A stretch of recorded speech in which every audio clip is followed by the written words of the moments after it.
بسم اللہ الرحمن الرحیم۔ السلام علیکم سیکنڈری کلاس۔ آج ہم نظم ستارے کی مشق پڑھ لیتے ہیں۔ سوال نمبر 1، اس نظم کا خلاصہ لکھیں۔ نون میم راشد کی نظم ستارے کا خلاصہ یہ ہے کہ ستاروں کی ندی آسمانوں کی وسعتوں میں رواں دواں ہے اور یوں غم و الام سے بھری دنیا کی طرف آہستہ آہستہ بڑھ رہی ہے۔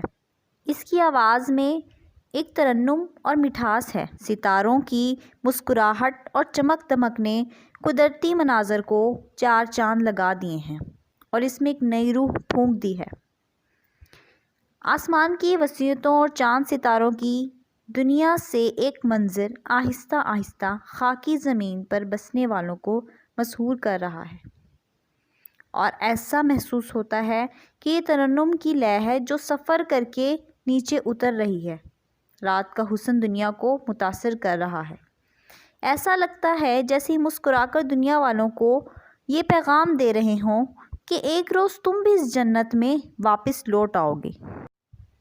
سوال نمبر 2، رات کے وقت آسمان پر جگمگاتے ستاروں کا منظر اپنے الفاظ میں بیان کریں۔ جواب: شام کا اندھیرا چھا جاتے ہی آسمان پر ستاروں کی حکومت قائم ہو جاتی ہے۔ بے ترتیبی سے بکھرے ہوئے ستارے بہت بھلے لگتے ہیں۔ سیاہ رات کی تاریکی میں کچھ ہی دیر میں ہر ہیرے جیسے چمکتے ستارے آہستہ آہستہ نمودار ہونے لگتے ہیں۔ جو رات کی تاریکی بڑھتی جاتی ہے، آسمان کے حسن و جمال میں اضافہ ہوتا چلا جاتا ہے۔ ایسا لگتا ہے جیسے کسی نے ہیرے سیاہ چادر میں جڑ دیے ہوں۔ یوں معلوم ہوتا ہے جیسے یہ ستارے آنکھ مچولی کھیل رہے ہوں اور یہ شہاب ثاقب کسی شریر اور چالاک بچے کی طرح ایک طرف سے نمودار ہو کر فضا کو چیرتا ہوا کہیں غائب ہو جاتا ہے۔ چاند ننھے ننھے ستاروں کا قافلہ لے کر آسمان کی وسعتوں میں اس طرح سفر کر رہا ہوتا ہے جیسے کوئی شہزادہ اپنے درباریوں کے ساتھ سیر کے لیے نکلا ہو۔ سوال نمبر 3، نظم ستارے کا مرکزی خیال لکھیں۔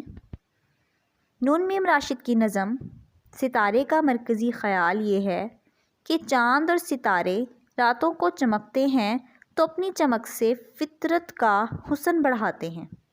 نظم ستارے کا مرکزی خیال ستاروں کی اہمیت کو اجاگر کرتا ہے اور لوگوں کو بتاتا ہے کہ ستارے کی چمک دمک بے مقصد نہیں ہے، ان کی جھلملاہٹ میں ایک داستان پوشیدہ ہے اور یہ خدا کی نعمتوں میں سے ایک نعمت ہے۔ سوال نمبر 4، شاعر کے مطابق ستاروں کی روز اولین سے کون سی عادت تھی؟ ستاروں کی روز اولین سے مراد یہ ہے کہ اس لیے چمکتے ہیں دنیا میں خوشیاں عام ہو جائیں، انسان غموں سے آزاد ہو جائے اور ستاروں کی روز اول سے چمکنے کی عادت ہے، ایسے جیسے کہ دنیا میں کوئی غم، کوئی رنج، کوئی دکھ ہو ہی نہ۔ سوال نمبر 5، گمشدہ جنت سے شاعر کی کیا مراد ہے؟ گمشدہ جنت سے شاعر کی مراد یہ ہے کہ یہ وہ مقام ہے جہاں حضرت آدم علیہ السلام کی تخلیق ہوئی، وہ وہاں رہے، پھر دنیا آباد ہوئی، اب انسان اپنی اصل جگہ واپس چلا جائے گا۔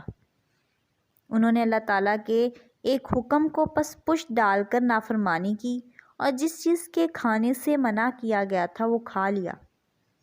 اس گناہ کی پاداش میں اللہ تعالیٰ نے حضرت آدم علیہ السلام کو اور اماں حوا کو جنت سے نکال کر زمین پر بسنے کا حکم دیا اور اسی طرح وہ جنت سے بے دخل کر دیے گئے۔ انسان کو اختیار ہوگا کہ وہ جو طریقے اپنے لیے پسند کرتا ہے اسی کے مطابق اس کا انجام ہوگا۔ جنت گمشدہ سے مراد وہ جنت ہے جہاں سے انسان کو نکالا گیا تھا۔